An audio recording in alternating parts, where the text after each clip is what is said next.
Listen, we're going to be breaking down my total net worth in this video. I'm super excited for it. I've seen countless videos like this. I always learn from how other people are handling their money, how they manage it, and how they're, tracking their progress.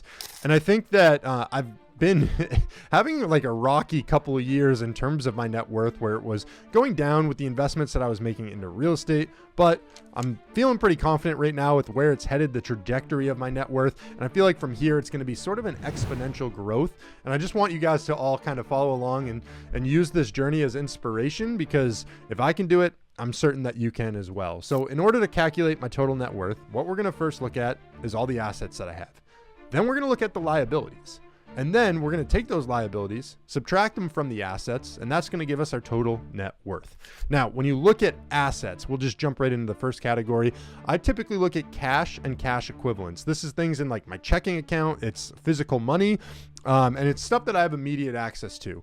In that account right now, I have $9,556.57. Typically, I try to keep around $5,000 very accessible to me, just in case. $5,000 is like my net zero. It's a little bit higher than that right now because it's the beginning of the month. I was paid, got some rental income coming in, and so I'm going to distribute those funds here pretty soon. Now, next, we're going to look at my emergency fund.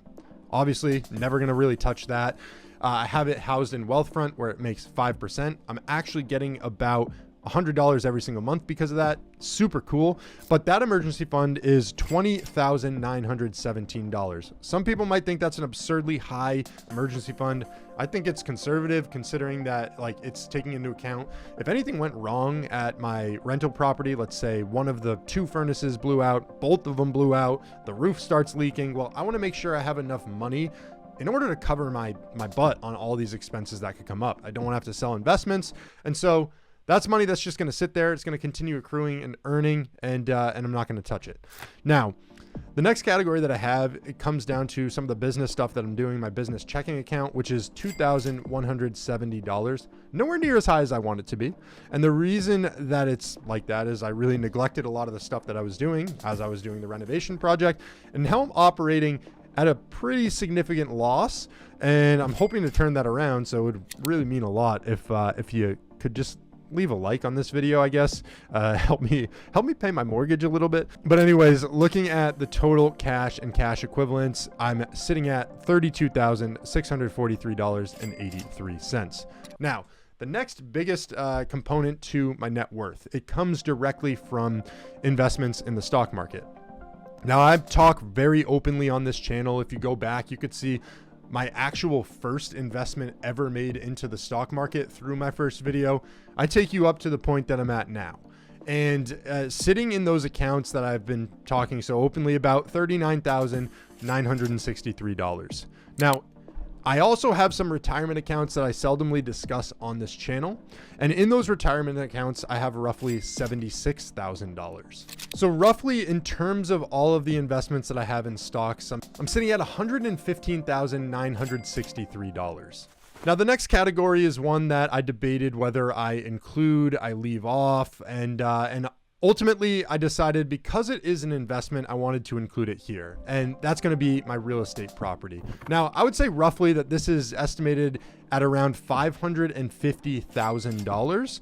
And remember, that's just like the overall worth of the property. Now, I still have a loan on it. I'll talk about that in the liability section. But I would say roughly $550,000 in terms of if I were to list this on the market and get it sold. That would be a pretty conservative number that I could get out of it. Now, the last real asset that I have in this category, I guess, would be my vehicle. It's a 2009 Ford F-150 XLT. Nothing crazy at all. I bought it outright for like 15 grand a number of years ago, so I own it. I could probably flip it, sell it for about 6 to 7 grand. We'll go with the latter. And I think that pretty much covers most of the assets that I have. So if you look at the total assets, which is going to be the cash, the investments, the real estate, the vehicle that I have, and that is going to come out to roughly $705,606.83. Close to that $1 million mark, which I strive to get, but honestly, super far because of the liability that I have. And it feels like I have way more than I actually do in looking at that number. Now, if we look at my mortgage, This has been a really interesting rental property that I own because I bought it for $342,000. I used an FHA loan, so I put next to nothing down and put about $115,000 into the renovation. So it was all technically just like loss. And I'm at the point now where I'm actually collecting money and being able to save more. And it's going to be an investment that takes a really, really long time for me to pay off because of the nature of how much money we put into the renovation work. But right now, what I have left on the mortgage balance is $311,334.14. Now, what's crazy is if you look at somebody like me, that is my total liabilities. I technically don't owe any other money to other categories that aren't that's my necessity basically. Like I have phone bills, car insurance, things like that still, but I wouldn't technically categorize them in the same thing as like loans and liabilities in this case. And the other thing is I was able to knock my student loans out really, really quickly, which was fantastic. And so now you can simply just calculate what that net worth is. So basically you take that $705,606.63. I'm going to subtract the $311,334.14 of the real estate loan that I still have. My net worth would then be attributed to $394,272.69.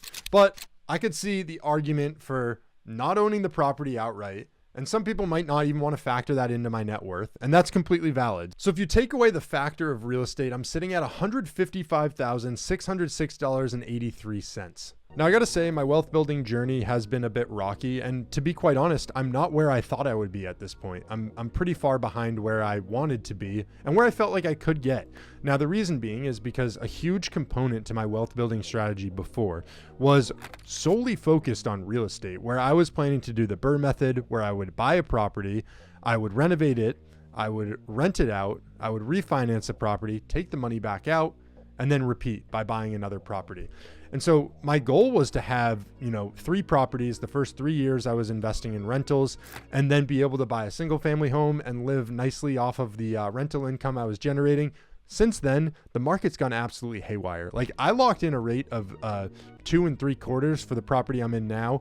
And if you look at the rates and the pricing around me, like none of the numbers make sense. You almost need to have that connection for an off-market deal that you can get, almost like seller financing and find a couple loopholes. And so now I'm sort of in this phase where I'm like, all right, I'm having a lot of fun right now making these videos, talking about the wealth building journey, and then really just shelling cash away every single month. I'm able to reap the benefits a little bit from what I built out so far and just hone it away. And so now in the future, hopefully I'm going to be able to continue somewhat down that path, but explore new avenues of wealth building that make more financial sense. All right, now let me know what you guys think. Is this more or less than you were expecting? I'd be eager to know. Thank you guys so much for checking out this video, and have a great day.